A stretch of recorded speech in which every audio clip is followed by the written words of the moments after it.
안녕하세요. 오늘은 처음으로 동화라는 이름에 걸맞는 동화책을 소개해 보려고 합니다. 동화책 하면 어떤 생각들이 떠오르시나요? 저는 동화책이 글뿐만 아니라 그림까지 읽어낼 수 있고 또 문장은 짧고 글도 적지만 여느 두꺼운 책들보다 생각할 거리가 적지 않아서 참 좋아합니다. 오늘 소개해드릴 책은 책 읽는 곰 출판사의 알사탕이라는 책인데요. 훈훈한 스토리 속에 공감이 쉬운 생활 속 소재들이 등장하는 무겁지 않은 책입니다. 특히 이 책의 그림들은 그림이 아니라 사진인데요. 책의 작가가 직접 인형과 소품, 세트, 조명까지 연출해서 사진을 촬영하는 것으로 유명합니다. 백희나 작가님은 올해 아동문학계에서 세계적으로 권위 있는 아스트리드 린드그랜드상까지 수상하신 분이니까 그분의 많은 작품들 중에서 뮤지컬로도 제작이 될 만큼 더욱 유명한 알사탕 정도는 읽어보시는 것도 좋을 듯합니다. 오늘은 이후에 좀 생각할 거리들을 나누어 보기 위해서 한 장면 한 장면씩 줄거리를 먼저 이야기해 보려고 합니다. 이 책은 여느 친구들과는 달리 구슬치기를 좋아하는 동동이가 덩그러니 혼자 놀기로 마음을 먹으면서 시작이 됩니다.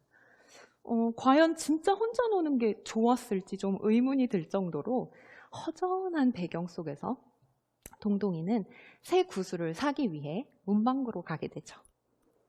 그런데 문방구에 가서는 구슬인 줄 알고 눈길을 주게 된 알록달록 알사탕 한 봉지를 사게 됩니다. 집에 돌아와서 제일 눈에 익은 무늬가 새겨진 첫 번째 알사탕을 입에 딱 넣었을 때 어디선가 소리가 들리기 시작합니다. 바로 거실 소파의 목소리였습니다. 옆구리에 끼인 리모컨이 결린다는 둥, 아빠한테 제발 소파에 앉아서 방귀는 끼지 말아달라고 부탁하는 그 목소리에 동동이는 이 알사탕들이 선사할 그 소리들을 기대하게 됩니다.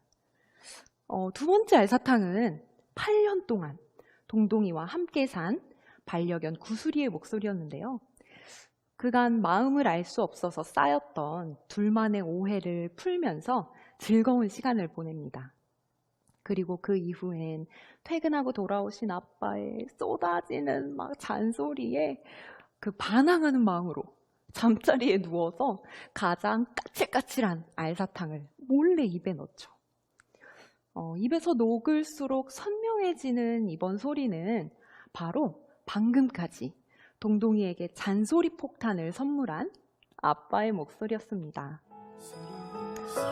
동동이는 들려오는 소리를 따라 아빠의 뒤에 가서 조용히 나도라고 화답합니다. 이렇게 그저 혼자였던 동동이에게 아빠의 마음소리, 그리고 풍선껌이 들어있는 분홍색 알사탕에 그 알사탕에서 들려온 그리운 할머니 목소리, 또 밝은 햇살 아래 찰랑찰랑한 나뭇잎들 사이로 들려오는 수많은 안녕이라는 인사는 세상의 많은 존재들이 동동이의 곁에서 이미 말을 걸고 있었음을 알게 해줍니다. 특히 안녕이라는 그 잔잔한 인사들 가운데 서 있는 동동이의 얼굴은 그 강변을 거닐 때면 나무와 바람, 비가 이야기하는 새날에 외로운 줄을 몰랐다던 그 해밍웨이가 떠오를 만큼 알찬 미소가 어려있죠. 바로 이어서 입에 넣은 마지막 투명 알사탕은 아무런 소리가 들리지 않자 동동이가 스스로 소리를 내보기로 결심합니다. 나랑 같이 놀래? 이렇게 마무리된 책을 보면서 저의 의식의 흐름을 따라 주어졌던 3가지 질문에 대해서 함께 나누어 보려고 합니다. 먹기만 하면 다른 이들의 마음이 들리는 알사탕이 생긴다면 가장 먼저 누구의 마음을 듣고 싶으세요? 이 책을 읽고 나서 시작된 저의 첫 질문이 바로 이것이었습니다. 그리고 저의 답은 아무래도 가장 많은 시간을 함께 하고 있는 우리 아이들의 마음을 들어보고 싶다 였습니다. 엄마인 저 나름대로의 생각보다 아이의 마음에서 먼저 생각할 수 있다면 지금보다 기다려줄 수 있는 그런 일들이 좀 많지 않을까 하는 생각이 들더라고요. 특히 아빠의 잔소리로 가득 찬 페이지에서 희죽희죽 막 재밌다고 웃는 아이들을 보면서 이야, 내가 아이들에게 이렇게 하고 있지는 않겠지? 뜨끔하면서 잔소리를 할 것 같으면 혀를 깨물고 3번에 1번이라도 참아내라고 쓰여있던 책의 문구가 떠올랐습니다.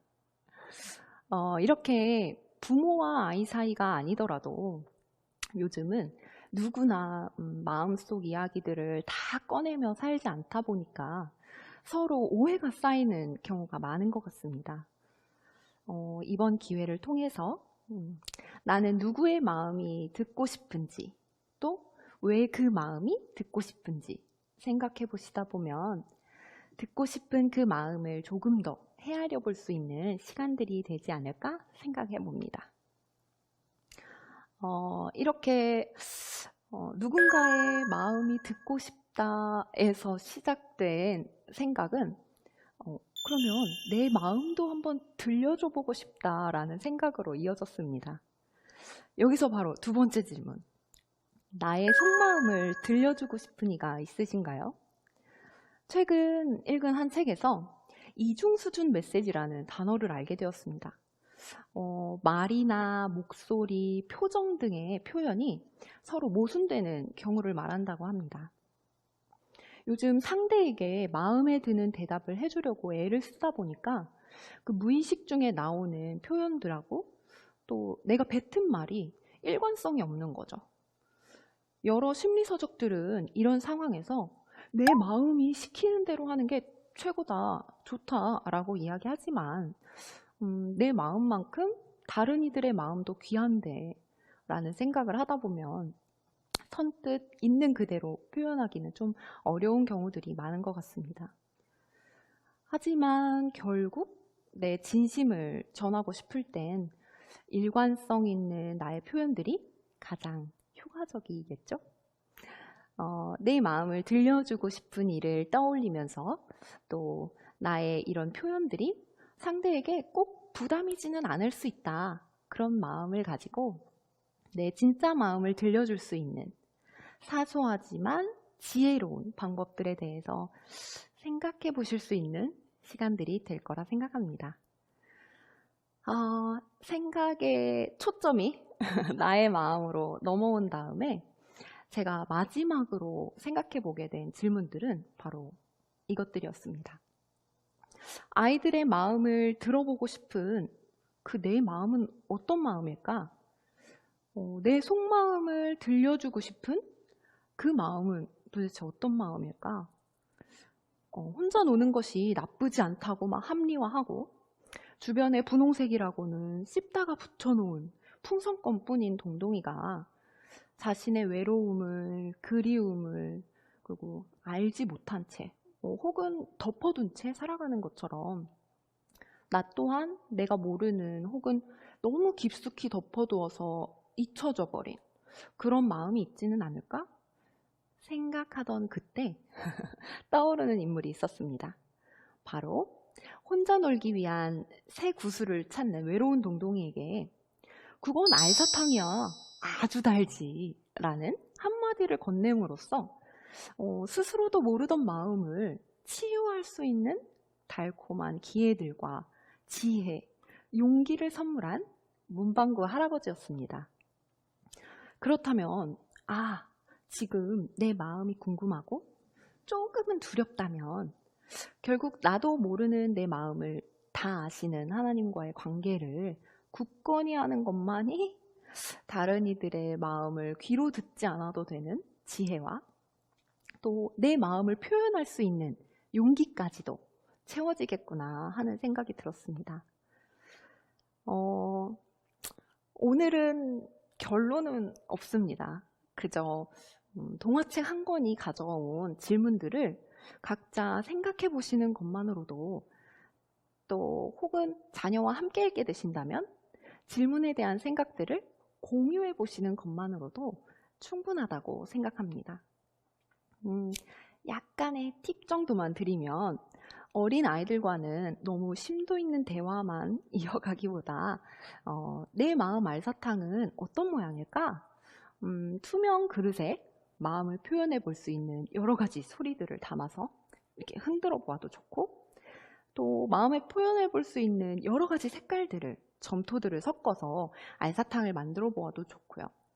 또 그 알사탕에 물감들로 색을 입혀서 종이 위에서 구슬치기를 한번 한다든지 등등 여러 가지 놀이 방법들을 통해서 이야기를 끌어보시는 것도 좋을 것 같습니다.